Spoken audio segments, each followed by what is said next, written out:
after the penultimate round, and that is going to start right now.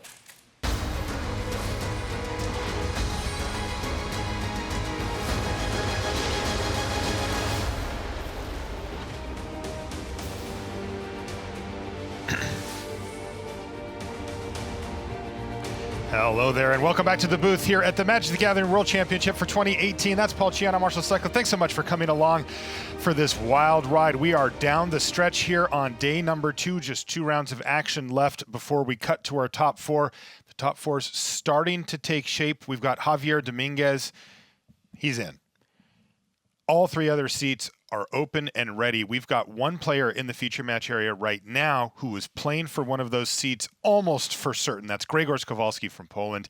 He's sitting in the feature match area, but given the nature of the small field here, he's playing against Alan Wu, and as you can see, Alan's not with the same record that Grzegorz is. So this is a huge match for Alan. If he is able to pick up the win here, he is putting himself in a really good position to play for a win and in next round at the minimum. Right. For Grzegorz, it's a win and in. Right, yeah. For Grzegorz, we know just historically 10 basically is a lock, but there are players who have made it with 9 wins. And Gregor had a very nice start, meaning that he likely has very good tie breaks. So if there is a X and 5 that does make it, he's very likely to make it. So Gregor's already in a good position, but of course has to be happy to lock it in. All right, we are underway here as well. It is blue-black mid-range in the hands of Alan Wu. He's playing against the red-black aggro deck of Gregor Kowalski. What do you make of the matchup here? 2 mid-range decks slamming into each other. I think, honestly, it's just a very close matchup, very skill-intensive. Alan Wu, though, has he's been very impressive when I've seen him play so far. He's very familiar with how this matchup plays out, and he just knows exactly the common sequencing that the red-black aggro deck can provide, and that he knows how to kind of sequence his spells as a result of that. I think Alan Wu's sideboard strategy has been quite strong, and he's been able to win most of the sideboard games in these matchups, and we'll see if that trend continues. Again, though, red-black aggro just can attack you at a lot of different angles, has just been kind of the consensus best deck in Standard, so you can never, ever count that deck out. We're going to find out this round, by the way. Of the 4 feature matches in our feature match area here, we've got 4 red-black aggros versus 4 not red-black aggros. So we'll let this decide it once and for all.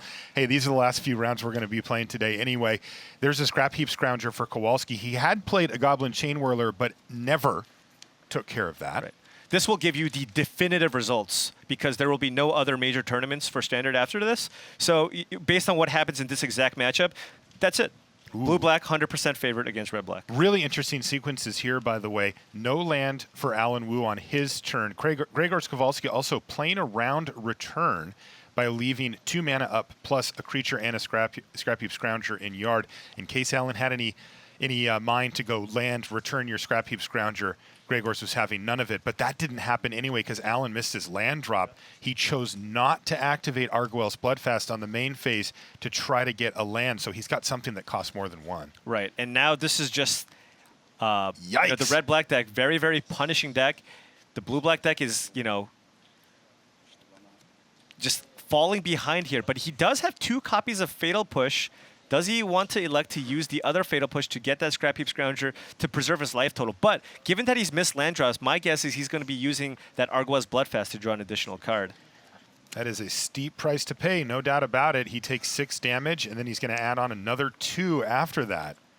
Right. And Alan Wu is going to be dangerously low on life very quickly. Grzegorz Kowalski is taking a look at his hand and deciding what threats he wants to play out. It looks like he's decided on Karizev Skyship Raider, which it looks like he assumes is going to be Essence Scattered. Yeah, so if you notice there, Gregor's actually had paused a little bit there. He was kind of figuring out, Alan Wu missed the land drop and chose not to activate Argwell's Bloodfest. What could he possibly have? They have access to deck list. He correctly determined that Alan Wu likely has Essence Scatter in hand, so he played the less valuable creature in Karizev over a card like Goblin Chain Whirler. Another advantage of holding Goblin Chain Whirler is that the blue-black mid-range deck has 8 copies of 1 toughness creatures in its deck, so if Alan Wu followed this turn up by playing something like a Champion of Wits or Glintsleeve Siphoner, Gregorz could have really punished that by playing the Chain Whirler after those creatures were deployed.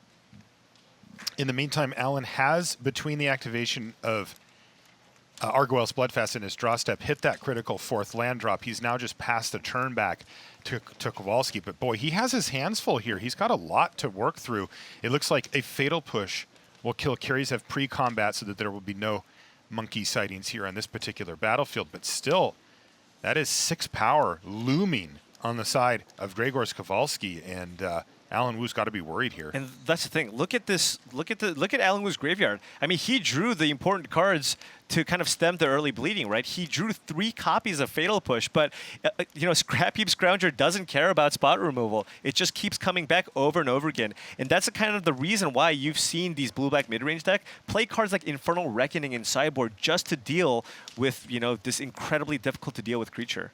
Interestingly, taking a look at Kowalski's hand, he's got a Goblin Chain Whirler and an Abrade, so we're going to see that Chain Whirler post-combat, but look at Alan Wu's life total. It is sunk down to now 4. I spoke a little too soon. It's at 5, thanks to that Essence Scatter countering the Goblin Chain Whirler. Kowalski says, your move, I'm out of gas.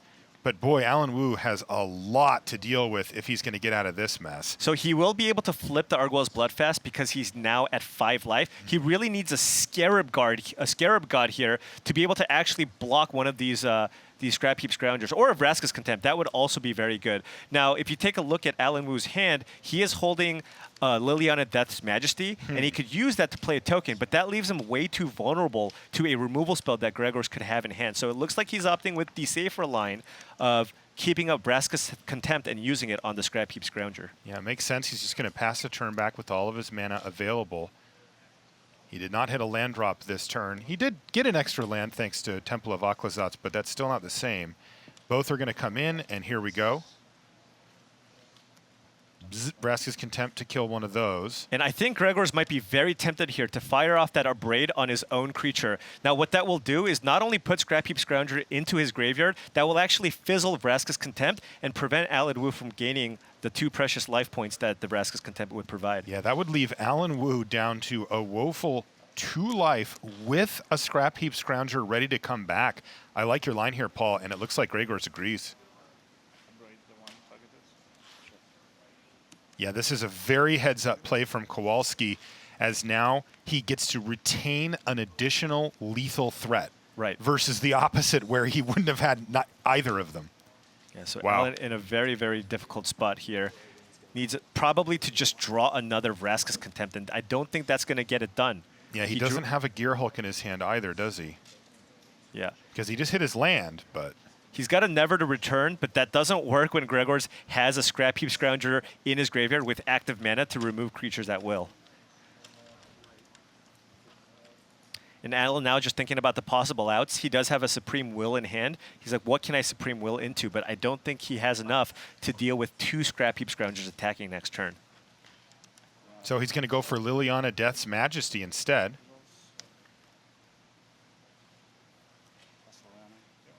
Plus Liliana to make a zombie. He does still have Temple of Aklazats for the block and sack. But does it not require mana to activate? No. Okay, okay. It's like Diamond Valley.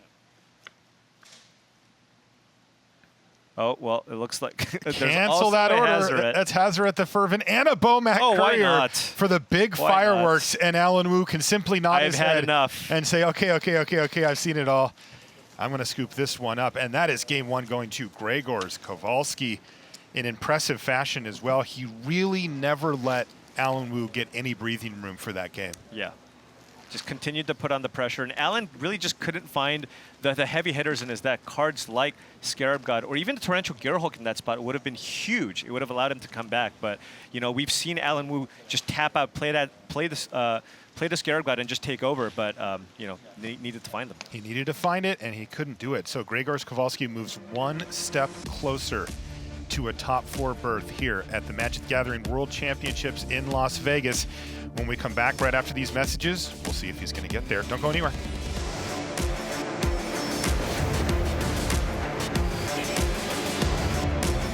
Show off your love of Magic the Gathering with premium statues from Prime 1 Studios. Each figure stands 28 inches tall and is carefully sculpted in high-quality resin. Pre-order yours today at SideshowCollectibles.com.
Welcome back to coverage here of the Magic the Gathering World Championships. I'm Marshall Sutcliffe. I'm in the booth with Paul Cheon, and we are ready to get right back into the action here in round number 13. We've only got 2 more rounds, this one and the next one, before we cut to a top 4 and see who's going to be coming back tomorrow for their shot at $100,000 first prize. We've got Alan Wu and Grzegorz Kowalski in the feature match area here on our main table. Kowalski with a convincing Game 1 victory. He is sitting at 9-3 and looking very good with another win to make it into the top 4. The pace of the first game was a bit slow, so just pay attention for the rest, okay?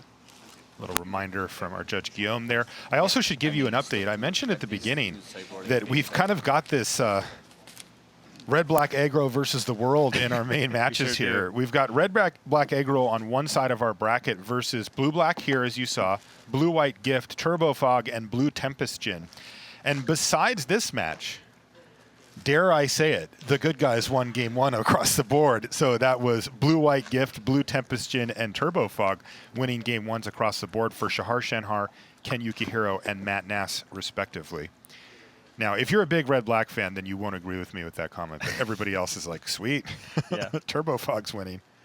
Yeah, I mean, we've seen a good mix here, but you know, if you, at the end of the day, if you kind of look at a lot of the top standings, it's mostly the red-black, and if you look at the bottom of the standings, I do not actually see too many red-black decks in the bottom 25% of the field.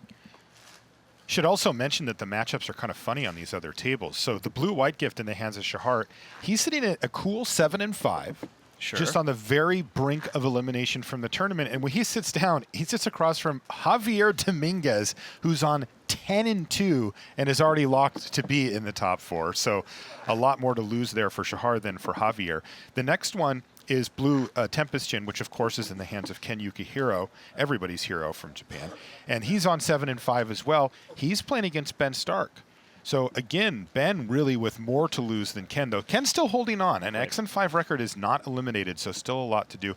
And then the battle of the 7-5s, Matt Nass versus Ben Hull. That is an elimination match. If you lose that, you have no chance to make it in at X&6. Yeah, 8-6 is not possible. So, No. you know, when you look at a record like with Javier Dominguez sitting at 10-2 going up against Shahar Shenhar, that's the kind of thing that you're going to see in a smaller tournament where basically Javier Dominguez has defeated everybody that's close to him, so there's nobody else to play because you cannot get paired against the same person that you played in Standard. So now the only person, the last man standing, is Shahar Shenhar sitting at that 7-5 record.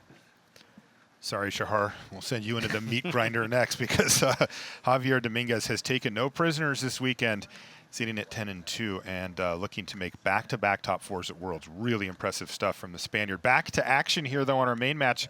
Kowalski on turn 2 has Karizev Skyship Raider, but that's going to get censored from Alan Wu. He's going to be pretty excited to get a little censor Anytime value anything there. gets censored, you just do the little pump, a fist pump, you know? Oh, it's a stinger. There's no doubt about that. Alan Wu keeping the board clear thus far, which is exactly what his goal is. Here's Scrap Heap Scrounger, but Alan says, sure, no land drop, though, for Kowalski. This could be an opening for Alan to get ahead in the game, and we've seen in Standard that if you can get ahead, it can be very difficult for your opponent to wrestle control back again. We don't see a lot of comebacks these days with this type of matchup. Yeah, there's a lot of snowballing effects. And if you see here, Alan Wu opting to go for the main phase, Vraska's Contempt on the Scrap Heap Scrounger, and the reason being is he doesn't want it to get fizzled by Gregor's killing his own creature in response, which we saw in Game 1. He got stung last time. Yeah. But so Alan Wu does have a lot of removal, but he doesn't actually have one of the heavy hitters. So, you know, he needs to punish Gregor's for missing his third land drop. And, you know, while he does have another Vraska's Contempt and ways to deal with these creatures, he really does want to find a card like the Scarab God, Liliana, or even Torrential Gearhulk. Yeah, the removal spells are still flowing for Alan. He has to like his position, but he will not solidify a victory until he can get one of those recurring advantages. Now, this is land number 3, finally, for Grzegorz Kowalski. He's got to feel pretty far behind, but right now there's an open window. Alan Wu with only 1 land available means that Gregor's can resolve whatever he wants, but it's just PNLR. Pretty good. Right, but the thing is, Alan has mostly just been using 1-for-1 removal, not really getting ahead on cards, and not really pressuring Gregor very much. So Wow. at the same time, like oftentimes when the games get a little more drawn out, Screw tends to beat Flood. And Gregor's did eventually find that third land. And PNLR is a very, very pesky threat because this blue-black deck plays a lot of spot removal. So it feels really bad when you point a removal spell at either the Paya or the Thopter token. It's kind of interesting. Wu plays his land. He has 4 mana. He can keep up negate. He has Sorcerer's Spyglass, just chooses not to play it. Yeah, that is actually very interesting. He's going to counter a Duress here. It looks like he thought that there's a really good chance that he wanted to use the negate there, and he also wanted to cycle the fetid pools to really push the advantage. That's right. And try to find one of his win conditions. And he did find it. He found Argwell's Bloodfest. Yeah, so that is one of those recurring card advantage engines that we talked about. Sometimes it's a one-shot with like a Torrential Gearhulk. In this case, he could, at 21 life, he can afford to spend quite a bit of his life and mana and turn those into cards in hand. And this is a big opening here for Wu. Here he is. He's going to activate it right away. And boy, he has found a ton of lands. Right, but he is at a pretty high life total, so he's going to be able to get a few additional activations of this Argwell's Bloodfest. And now he's going to go for the Spyglass. Yeah, so given that Gregor's is currently sitting at 3 mana, there is the chance that he draws land number 4, and when he does, there's also another good chance that he has one of his many Planeswalkers. He could drop Karn, Scion of Urza, or Chandra, and Alan wants to prevent that by playing the Sorcerer's Spyglass the turn before Gregor's could get any advantage out of those cards. Now he has to decide what he wants to name. The only card relevant in hand is Bomat Courier, though I feel like those Planeswalkers you mentioned are a bigger threat, but he can't have both. He's going to name Chandra Torch of Defiance most likely because that's the Planeswalker that the red-black aggro deck tends to have more copies of. So it's just the highest chance, and it's the one of the more threatening cards. Okay. But we'll find out. Yeah, and he knows he's safe currently, has no land. Look at you, Paul. Still got it, baby. He does name. Well, there's Chandra. only 2 cards he'll probably name, so. Yeah, okay. I mean, there's other cards with activated Yeah, that's abilities. Just let me praise you. You're Okay, fine. You're yeah. doing good, buddy. All right, so Alan Wu does take a bunch of damage here. Yes. Now, this is, of course, the trade-off for taking effectively an entire turn to cast and activate Argwell's Bloodfast, plus cast the Sorceress Spyglass. And Kowalski, Yay. hey, look, he was mana screwed, but look at this. He's just continuing to put pressure on the battlefield. And Alan Wu currently has no removal spells and no threats in hand. This is a big draw step for Alan. This turn could be huge for him. Wow. What did he see? He drew the one of fun of. The one of fun of. I didn't see it. It was a Yohenni's Expertise. Oh, no. I was just about to say. Oh, and a 3-drop, oh too. my He goodness. is going off here. Here comes Yohenni's Expertise into Champion of Wits. This is absurd. The blue-black deck doesn't really have a whole lot of sweepers, and Yohenni's Expertise isn't even that commonly played, and he finds it. Well, I was actually just going to say, they don't have sweepers in this deck. I'm glad I didn't because, boom, Yohenni showed up and said, ahem, excuse me, but we'll just take out your entire board. And Alan even found a Champion of Wits to put into play after the Yohenni's Expertise. What a first huge ability. swing there. Unreal. It looked really, really bad for Alan, and he managed to string together a sweeper plus card filtering to get back into this game. Now, what does he need now? Still just looking for cards like... Needs a Vraska's Contempt, but of Vraska- course he has one in his hand. All right. That would be the 3rd one, and he probably wants to fire that off again in his main phase in case Gregor's uses a removal spell to kill that Rekindling Phoenix. And look at this. This is a suicide attack from the Champion of Wits. He wants that to die. He wants to just attack and basically be able to eternalize the creature. And so Gregor's is like, what is he doing? Yeah. I'm just going to take it. But he's like, I feel know you want this to die. Right. I'm not going to let that happen. Exactly. So he just goes down to 18. Alan Wu, as far as life totals go, not as important on Kowalski's side. Usually when the blue-black deck takes hold of the game, the life totals plummet very quickly, and it's not one of these chipping away damage race type scenarios. I mean, yeah. So, I feel like you just can't. There's not this is just one of the best targets for Vraska's Contempt. I think you just want to fire it off on your turn because you don't want to risk a Kowalski just having something like an Abrade to get that off the battlefield and then turn it into an egg and then get it back on a following turn. Perhaps a little bit of punishment here for that attack. Kowalski does have a pair now of Bomat Couriers in hand. And I don't know what he's going to do this turn, but if part of the equation is to get those in, Alan probably would have preferred to block with that, or at least have a block. No, it's not going to be that, though. He's actually just going to go ahead and cast a second copy of Rekindling Phoenix. That's going to prompt Alan Wu to cycle away a sensor. Kind of interesting. He finds... He drew an Essence Scatter, Yeah. but it's a little bit too late on this board. And, you know, actually, if he chose to keep that Vraska's Contempt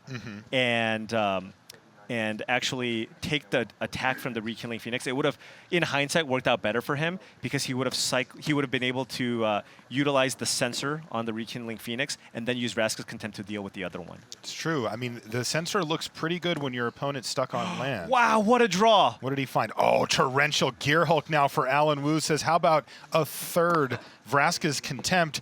And all of a sudden, things are looking very good for Alan. These are some very, very clutch draw steps from Alan. He already has utilized 3 copies of Vraska's Contempt. He only had 1 additional copy left, along with 2 copies of Torrential Gearhulk to get them back. And wow, these small artifact creatures for Kowalski just don't look up to snuff anymore. yeah, now Alan Wu firmly in control here. Yeah, with that an grip Arguel's. has tightened truly. Yeah, he's got that Arguel's Bloodfast in play, that Champion of Wits. He can start drawing cards with the Bloodfast, flip it, sacrifice Champion of Wits, eternalize it, draw more cards. And on top of that, Alan Wu has a Fatal Push and an Essence Scatter in hand. Yeah, I think he maybe even has a Supreme Will, too. Oh, sorry. Can't quite see. Let's take a Yeah, look. yeah, Let's it take looks a like look. he does. It looks like he has Fatal Push, Essence Scatter, and Supreme Will. Okay. Yep, that is exactly what it is, Paul. You can see on the graphic there. So all business for Alan Wu. Things looking very good for him in game number 2.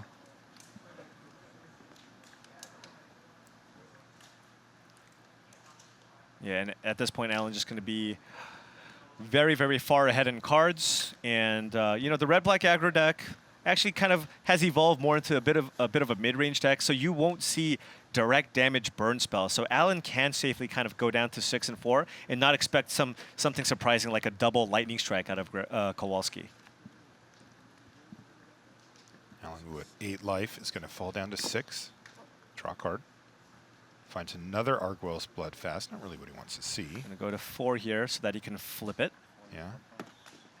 Why not both? That was Liliana Death's Majesty. Boy, Yeah, I'm telling you, when this thing gets rolling, yeah. So now he's going to be able to actually recoup that life loss, as on this turn he's going to flip Arguel's Bloodfast. He can sacrifice Torrential Gearhulk, then cast Liliana's Death's Majesty no. to play Gearhulk and cast another Vraska's Contempt if he wants. wow. So he'll be up 8 life Yes. in that exchange. That is Right. unreal. And he drew the other Arguel's Bloodfast, which you can then use to draw more cards. I feel like the game would be over at some point in there, Paul. Like, how much more can Grzegorz Kowalski take is the real question at this point, as this one is well and truly out of hand. Alan Wu with a near hard lock on this game. Yeah, it's going to be extremely difficult for Kowalski to find a way out of this situation. He's got a pair of Glorybringer in hand, stuck on 4 lands, cannot deploy any of those threats. The only other card he has is a Goblin Chain Whirler. But Alan Wu has counter magic for both of them. Also, does Gregor's have any energy here? Oh, I think he can't even play the Chain Whirler. right. The classic Mountain Swamp, Ether Hub, no energy, Canyon Slough. Yep. So a little rough for Kowalski, sitting with 3 bricks in hand. Can't do a darn thing. I kind of want to just see a Liliana Ultimate. That's kind of what I want to see. Okay. You know, why not? Hey, right? it's up to Alan. He can win this game any number of ways, and he'll do it, well, hopefully whatever is quickest. He does it the way that draws the most cards. I like his style. And look at You this. consider that a lot of cards? Look at this. He's just like, I just have too many cards. What do I do? Yeah. Gregor's, can you help me hold this? Still had all these cards. Probably we could prompt a concession at that point. Alan Wu, though, is going to start attacking now with the Torrential Gearhulk. Land. He did find a land. That does not look like a Dragon Skull Summit. Yeah, I was trying to figure out what it was, if it Yeah. was either Another the Canyon can- Slew or the Summit. Right, Slew's going to come into play tapped, meaning that once again he's going to have an entire turn where he gets to do nothing and just watch Alan Wu jump aboard the value train and ride off into the sunset as Grzegorz Kowalski is left in the dust in this particular game. Though we are going to get a game 3 between these two and a decider. Again, big match for both players, particularly Grzegorz Kowalski, because with the win, he's effectively into the top 4. But still, this is Alan Wu's tournament life. If he wins here, he puts himself in good position Right. for winning in next round. So huge pressure on him as well. Yeah, things towards the end went very, very well for Alan Wu. You know, he had a nice start with a bunch of removal, but no way to actually finish out the game. And, you know, that timely Argois Bloodfast followed by the Contempt and then the Torrential Gearhulk really just allowed him to deal with the really difficult to deal with threats that Kowalski has at 4-man and greater. All right, we're going to take a little look in here. Ben Stark versus Ken Yukihiro. And once again, with the lopsided records here, Ben Stark is playing to stay alive. Technically, Ken is as well. If he wins both of his rounds, he has an outside shot at top 4. But Ben, with a win here and a win next round, should be in. Right. Oh, I also want to mention that the one of fun of Yeheni's expertise. That was such a big turn. You want to give All-Star MVP ranks to that one? Oh, that one was the fact that he drew that and then a 3-drop to play after. Oh, come on. That was nice. That's how he drew it up at home before he was on his way here. This is what's going to happen. Yeah.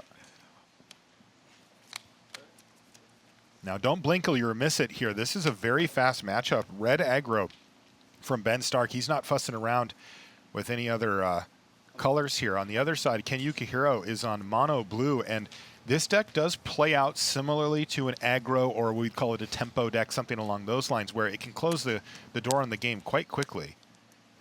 Yeah, and if you know, on that specific turn, Ben Stark had a Bomat Courier on the stack, and Ken Yukihiro had an Essence Scatter, which he used, but he also had a Merfolk Trickster in hand and was trying to figure out whether or not Ben could be holding a shock there to be able to deal with it. But Tempestion enters the battlefield, and Ben Stark's deck does not have as many answers. Never mind.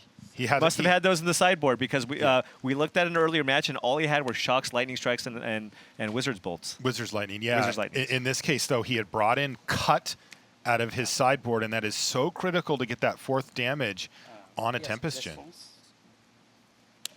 There's going to be a response, though, and we're going to see a Shock kill this Merfolk Trickster. Or no, we're not. That's a negate now from Yukihiro, but wow, raise, re-raise. That's an Abrade to finish it off. This is the current one that's on the stack. These 3 are under it, and he wanted to respond to this, so I set it off to the side. One of them was from this. No, that got Essence Scattered. Did it get Essence Scattered? Yes. Yeah. All 4 of these are supposed to be Okay, here. no problem. Good. Thank you. Thank you for clear. Yep. Okay. All right, got it all sorted there. Just making sure that we have the correct number of cards. Ben has a kind of a whole bunch of them Look under at there. this. We call this the brick wall here. Wow. Slitherblade, 1 minute. Nice Bomat Courier there. Wow, that extra point of toughness, Paul, really comes in Knobbed handy. up. But at the same time, Ben has Another shock. Wow, these shocks are doing such good work. What a nightmare matchup for Ken Yukihiro. You know, when all the other decks are geared towards killing big things permanently, like Vraska's contempting stuff, that's what Ken's preying on here, right? He's playing Dive Down and Spell Pierce and just protecting his creatures, but Ben Stark has infinite removal. So much removal. I mean, Ben Stark has Shocks, Lightning Strikes, Cuts, and Wizard's Lightning all in his deck. But you know what none of those are? Threats. Right. All he's been able to attack with so far is his Courier. Sure, it's gotten in for 5. It's doing good work. It's got cards under it, but he's kind of treading water here. So unless he can cash that thing in for a whole bunch of cards, which, well, he can. He will. Yeah. That's when things are going to turn around in Ben Stark's favor. Oh, my Wow, another one, too. Look at this. So we talk about how Curious Obsession is a really sweet card that Ken Yukihiro is playing to draw a card every turn. Bomat Courier doesn't even need Curious Obsession. You just keep attacking, just keep adding counters. Naturally curious. I mean, how many cards are underneath that first Courier? I think it's going to be 7 this turn. Yeah, and he's going to cash it in, too, because he plays his land pre-combat, and things are looking great for Ben Stark here to win the match. Remember, these players both, A, play very quickly, and B, have a fast matchup. We are in Game 3 here. And this one's just about in the books. Sure, the damage race isn't going, super quickly. Ken's only down to 9 here. But look at all the cards underneath that Bomat Courier. Ooh, here we go. Let's force the issue, says Ken Yukihiro. He's got himself a Walking Ballista for 3, which can mow down these Couriers. So now Ben has the decision here. Does he want to cash those Bomat Couriers in for cards? He can actually sacrifice both of them. Sacrifice one, trigger on the stack, sack the other one, and just cash in all the cards that are 10? underneath those Bomat Couriers. I don't know. I think it's 11 cards. Yeah. And keep in mind, Ken Yukihiro is sitting at 9 life. Very likely for Ben to find a bunch. Look at this. It's Christmas morning for Ben Stark. He's like, what did I get for my presents? He's got 11 cards in his hand now. Does he just have 9 points of burn? If he doesn't have exactly 9 points of burn, he can use that Wizard's Lightning to get the Walking Ballista off the battlefield and then just try to win with all of his creatures. Yeah, I mean, that's the problem is that Ken has literally no pressure. Ben's at 20. Ken's down to 1 card left in his hand, and it's a curious obsession. This thing's done. I mean, there's no way that Ben didn't find enough damage or damage sources to get Ken Yukihiro dead by drawing 11 cards. Ken is like, please, 11 mountains. Yeah, just the once. Wow, that is nasty from Ben Stark. 11 cards. Bomat Courier going out strong. And he's going upstairs. He's not even worried about that Walking Ballista. He just says, I'm going to just hit you for 3 with Wizard's Lightning, draw my card for the turn. And I wouldn't be surprised if Ken is just dead here. So yeah, it looks like there's a Soulscar Mage. Taking a look at Ben Stark's hand, he's going to start with Soulscar Mage. Then he can play Goblin Chain Whirler to kind of force the action, because now that could potentially shrink the Walking Ballista. So I could see Ken Yukihiro just choosing to use the 3 counters to get the Goblin Chain Whirler off the battlefield. He's got a Gitu Lava Runner. He's just going to go ahead and attack with it. Is Ken just going to block here for the trade? Nope, he's going to go down to 3. Rigging Runner is the follow-up, and Ben Stark just has it all. You're playing mono blue. You're not sweeping the board. These cards aren't going anywhere. He passes the turn back. It's a dive down off the top for Yukihiro, and that is not good enough. His tournament is going to effectively end here. Ben Stark improves to 9-4, and maybe playing a win in the next round. Let's get back to our main match, though. Grzegorz Kowalski versus Alan Wu. We know the stakes here, and it looks like we're just a little bit underway. Land number 2, and surprise, Scrap Heap Scrounger. Paul Rietzel called that the best card in Standard when we were at a GP recently. He said, look, that card's just dominated Standard for a year now, and it's hard to argue with him. Yeah, it's definitely up there. You could see that Ken Yukihiro took that loss pretty tough. He looked up at the sky and said, is there an Essence Scatter? Oh, look at this card. I mean, this is the same card Alan had in the previous match. This is exactly the way he wants to start it, but he misses his third land. Man, this is the off-curve dream here, right? Yeah. Using your Fatal Push and your Essence Scatter to keep the board clear, but he needs another something like that, and he doesn't have it land. Censor. Rough. Do you cycle it? You probably just cycle it. I think so. Given that Kowalski also chose to play Kari Zev, like, Alan has to be a little bit happy that that was the threat that was deployed on turn 4. So this is interesting. Really bad news. No land. Kind of good news. It was Yeheni's Expertise, which is one of the few cards he can use to come back from being behind. Okay. But and Alan I think he has a Fatal Push. No, he doesn't. This is just way too much damage. Grzegorz Kowalski, you may be on the verge of that top 4 finish here at the World Championship, because Glorybringer plus Karizev crashing into the red zone, another miss for Alan Wu, and I think we're done here, Paul. Yeah, he did draw a removal spell. He has the Infernal Reckoning to deal with the Scrap Heap Scrounger and gain some life. But yeah, this is another 7 points of damage coming in, and I don't even think Alan is holding a removal spell for that Glorybringer. Oh, and look at this, just piling it on with a Chandra. Yeah, no way to come back now for Alan Wu. Grzegorz Kowalski is going to win this match. He's going to improve to 10-3. And we're thinking that puts him in. He's going to have to, come play the last round, but I think he's going to be in the top 4. Yeah, I think he's going to be joining Javier Dominguez in the top 4, which is going to leave 2 slots up in the air for the rest of the And that players. does it. Alan Wu extends the hand, and Grzegorz Kowalski says, well, that last game was a lot easier than the other ones. He had to really grind out the first one, and Alan Wu is going to take that critical 5th loss. Now, it's not a mathematical lock that he's not, you can get in an X and 5, right? Which is what he will be if he wins next round. But that was a big blow for him. Yeah, Alan Wu had the ideal start there, right, off curve, being able to come back by having the fatal push with the Essence Scatter, but he missed the land drop, and the red-black aggressive deck can punish these draws, and fell apart. Of course, you hate to see this happen, when the stakes are as high as it is, but that is part of the game. It happens, but Alan Wu still not out of it. If he wins the next match, still has a reasonable chance of potentially making that top 4. Wow, super impressed, by the way, with Gregor Kowalski this entire weekend, going against the best players in the world and really showing his stuff. He's put himself into the top 4 at the World Championship now, and it's been an end-to-end run for him. I mean, he has been impressive from the beginning to the end, and I'm really blown away by how well he's played here. Yeah, I mean, just the professionalism. I've just been so impressed by Magic is just his life. I mean, BDM interviewed him. He's like, "Hey, what do you do outside of Magic?" "Oh, not much." Like, what do you do when you're not playing tournaments? Playing Magic. Yeah. I mean, so that's all he does, and it's really proving its value here. Yeah. He's at the World Championship against the best players in the world. He is one of the lesser accomplished players, but he's just crushing everybody. I know. He really does live that full Magic life. We looked at the sheet that says what his favorite book, movie, TV show is. It says NA. NA. All he does is play Magic. He's a Magic playing machine from Poland, and he has just impressed all of us by earning that victory.